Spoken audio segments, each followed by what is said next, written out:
विश्व के सभी मेरे साथियों को रजत अम्बेडकर की ओर से जय भीम, नमो बुद्धाय। द अनटोल्ड अम्बेडकर के 12वें भाग में आप सभी लोगों का स्वागत है। डॉक्टर बाबा साहब अम्बेडकर 26 नवंबर 1949 को भारत को संविधान देकर अपने घर पर दिल्ली के अलीपुर रोड के बंगले पर आ गए। बाबा साहब अम्बेडकर जी की एक आराम कुर्सी हुआ करती थी, रोलिंग चेयर।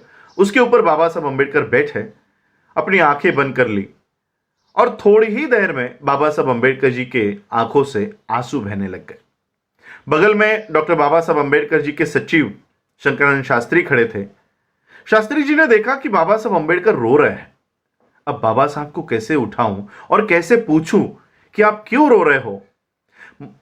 शंकरानंद शास्त्री जी ने एक युक्ति की। बाबा साहब अम्बेडकर जी के पैरों के यहां बैठे और पैर दबाते दबाते बाबा साहब से सवाल किया, बाबा साहब, अभी आप इस देश को एक अच्छा संविधान देकर आए हो, एक अच्छी व्यवस्था देकर आए हो, किस बात का दुख है आपको, आप क्यों रो रहे हो। बाबा साहब ने आंखें खोली और शास्त्री से कहा कि शास्त्री, मैं मेरे जीवन के सफर को याद कर रहा था और इस सफर को याद करते करते मुझे मेरा बच्चा याद आ गया, मेरा बेटा, मेरा सबसे प्यारा बेटा राजरत्न मुझे याद आ गया। 2.5 साल की उम्र में इसे डबल निमोनिया हो गया था। उस समय डॉक्टर बाबा साहब अम्बेडकर जी की आर्थिक हालात कुछ अच्छी नहीं थी। बाबा साहब अम्बेडकर उस समय वकीली किया करते थे और ऐसे हालातों में बाबा साहब अम्बेडकर जी का यह बेटा, इसे डबल निमोनिया हो गया था। जुलाई 1926 में इसे डबल निमोनिया हो गया था और बाबा साहब अम्बेडकर हाईकोर्ट में, बॉम्बे हाईकोर्ट में एक केस के संदर्भ में गए थे। माता रमाई ने देखा कि राजरत्न का बुखार बढ़ते जा रहा है। माता रमाई ने बाबा साहब के कार्यकर्ता से कहा कि बाबा साहब जहां कहीं पर भी हो, उन्हें तुरंत घर लेकर आओ। यह कार्यकर्ता हाईकोर्ट पहुंचा और हाईकोर्ट पहुंचने पर बाबा साहब को संदेशा दिया कि बाबा साहब आपको तुरंत घर बुलाया है। बाबा साहब अपना सारा काम छोड़कर, बाबा साहब को पता चला क्या हुआ होगा, बाबा साहब ने उसी हाईकोर्ट के दरवाजे से, उसी हाईकोर्ट के प्रांगण से तांगा किया और बाबा साहब जिस चाली में रहा करते थे उस चाली के सामने आकर यह तांगा रुका। 10 बाय 10 का बाबा साहब का मकान हुआ करता था। बाबा साहब ने जैसे ही इस मकान में प्रवेश किया, अपने बच्चे को अपने गोद में लिया।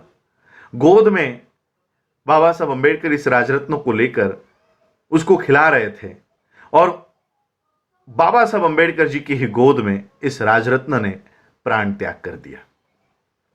उस समय बाबा साहब इतना फूट फूट कर रो रहे थे। दीवार पर सर पटक पटक कर डॉक्टर बाबा साहब अम्बेडकर रो रहे थे। पूरे कार्यकर्ता, पूरे चाली के लोग बाबा साहब को देख रहे थे। एक बच्चे की तरह बाबा साहब रो रहे थे। बाबा साहब को कैसे शांत किया जाए। बाबा साहब का बचपन का दोस्त मालू आगे आया।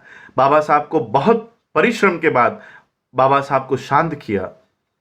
शांत करने के बाद एक कार्यकर्ता ने बाबा साहब से सवाल किया कि बाबा साहब, अभी रीति रिवाज के अनुसार पिता के पैसों से बच्चे के शरीर पर नए कपड़े लाने होते हैं, कफन लाना होता है, ये सारा साहित्य लाने के लिए पैसे दीजिए ताकि हम राजरत्न का अंत्यविधि कर सके।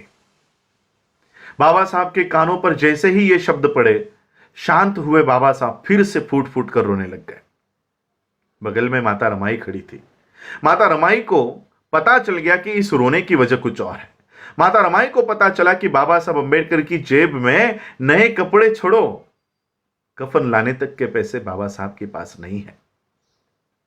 माता रमाई ने बदन पर की साड़ी फाड़ी और उस राजरत्न के शरीर पर कफन के तौर पर डाली। यह बात डॉक्टर बाबा साहब अम्बेडकर जी को 26 नवंबर 1949 को भारत को संविधान देने के बाद याद आ गई। बाबा साहब शास्त्री से कहते कि शास्त्री एक समय